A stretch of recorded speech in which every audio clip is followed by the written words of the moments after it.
Today I'm gonna make a little video of my in-depth snorkel. Everything I had to do, everything I did, right way to do it. Alright, I'm gonna tear this apart and show you what I did. Alright, the first thing I did was I pulled out all these connectors on your throttle body. You dielectric greased them all. Even your O2 sensor plug that's down here, your fucking, what is it, speedometer sensor, make sure you dielectric grease that. I learned that the hard way. Mine got water in it. Goes crazy. Pack these up with dielectric grease. All the plugs, these for your CPU. Relay box, I opened all that up, pulled all the relays out, packed it with dielectric grease. Back here, and you got your, I cut all this, there's extra plastic on here. You probably saw this if you're being recommended through Mud Puppy from any of his videos. I'll tell you how he cut this off. Best idea ever. Because, you know, I don't know why, just it's a good idea. But greased up my spark plug boot, spark plug ignition thing. Fuck. There's little tabs back here where your relays pop into this chamber. I put RTV around the back of those so no water could get in. Good idea. What else did I do? I'm gonna pop the headlight pod off in a minute and show you my speedo, how I glued that up. What else? Back here in your battery box.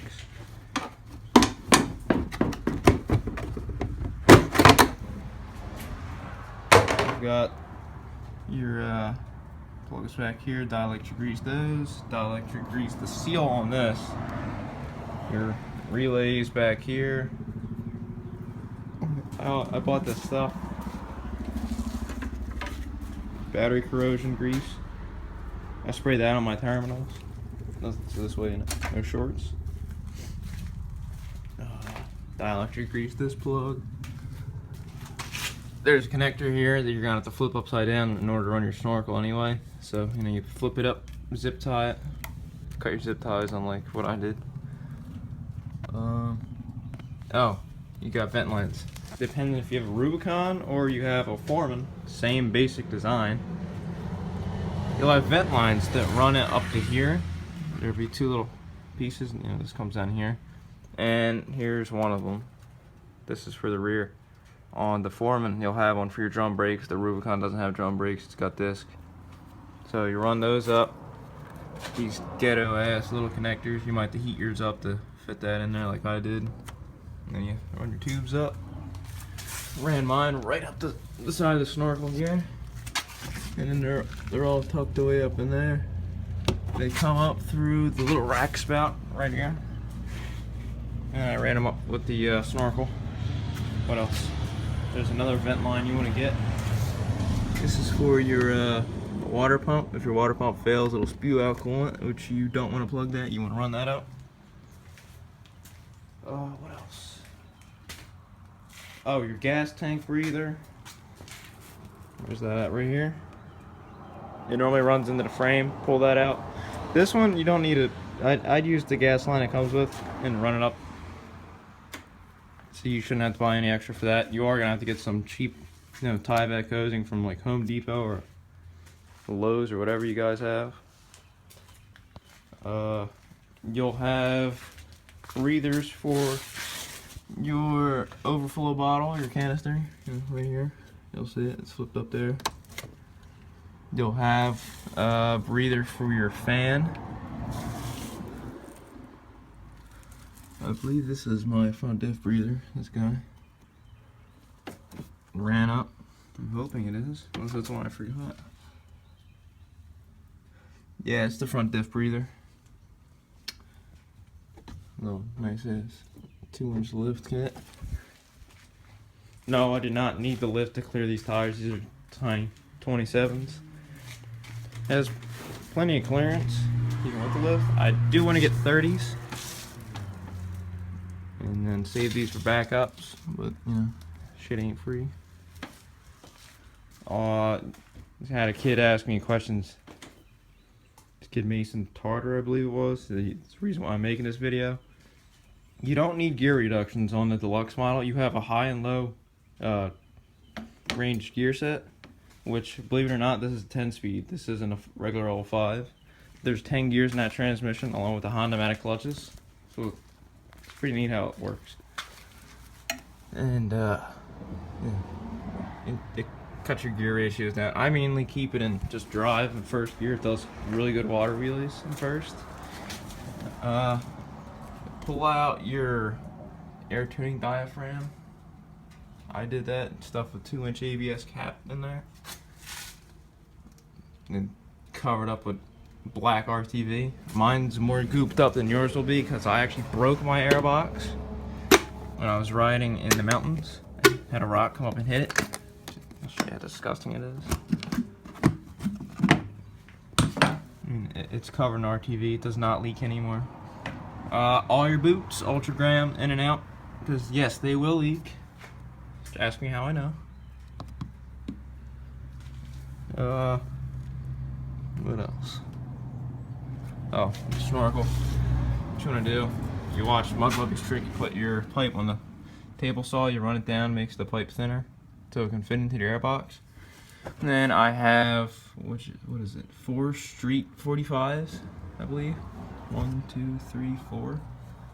I mean, I can't show you the exact configurations like he does because every bike, believe it or not, is different. Like, probably by like little millimeters or whatever. Nothing's ever perfect from a manufacturer. So I just use 4. And then I got a rubber adapter. Come up to here, I got just a regular 45 so it can accept the pipe. And then I believe that's a 25, and it goes into a 2-inch coupler. It comes up 90, and just a little slot cut pipe. What else? And there's, alright, back up here, got the headlight pot off. You have, I don't think there's any connectors up here. I wouldn't worry about these. These get water in them all the time, no problems. Dielectric grease, your little headlight wire harness. This is my speedometer. There's a gap where this seals up because it's a 2-part component. Just RTV all around it, completely pull it out, which is easy. There's a wire harness where this little rubber boot goes on. RTV around that, wire and the harness and everything so no water can get in. Water will get in there, it finds a way. It's annoying. I really don't feel like pulling this plastic piece off, it's a pain in the ass, unless you need to. But just trace every wire harness that's down here. Dielectric grease it all. You have a little rollover sensor right here. There's a mod, you pull it apart, fill up RTV, and stick it back in place. It helps when you want to do wheelies, water wheelies, it'll shut the bike off. You have, I mean, you might not have power steering on you guys, but I do. I didn't worry about dielectric grease on that. If that fucking shits, I'm just gonna get a regular old steering stand. What else? If I can actually make it so you can see this. Your 4-wheel drive selector harness, that right there. Flip that up, take it off the, what you call it, skid plate, flip it up, zip tie it. Fill it up with dielectric grease. Oh, the ES models, your plug's right here. For electric shift, pull these off, dielectric grease them. All the plugs. Every single one you can find, dielectric grease them all. Trust me, if there's a will, there's a way. Water will get in. There's probably one more thing. Here's another one for you, as dumb as this may sound. Even dielectric grease your tail light harness. Water can get in there too. I don't think my tail light even works.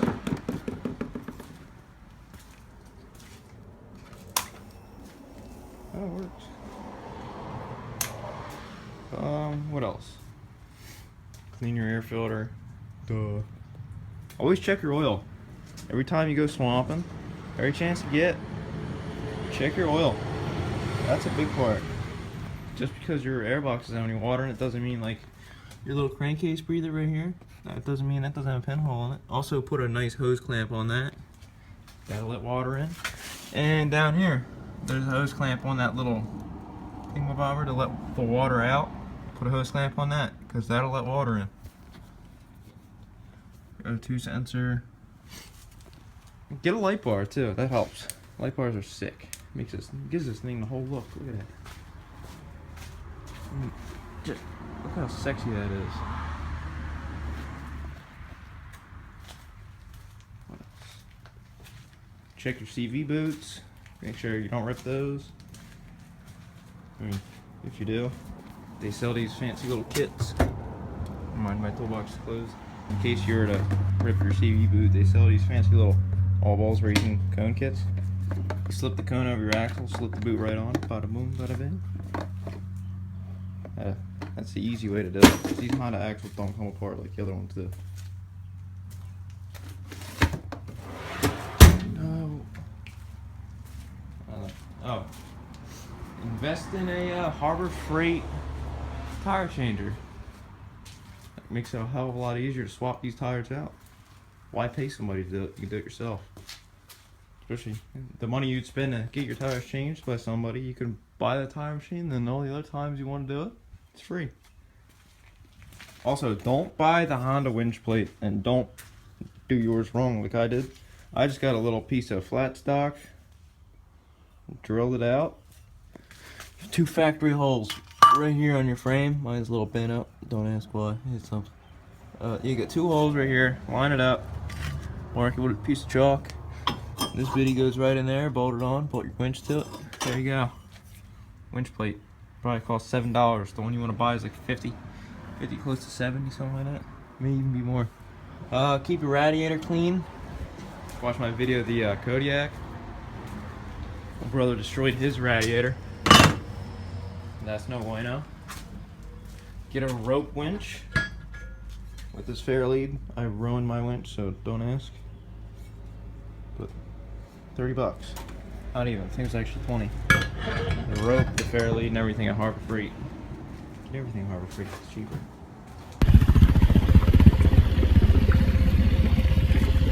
She's under.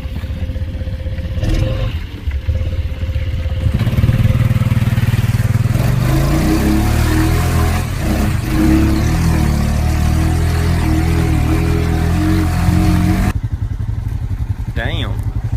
Honda ain't got these problems.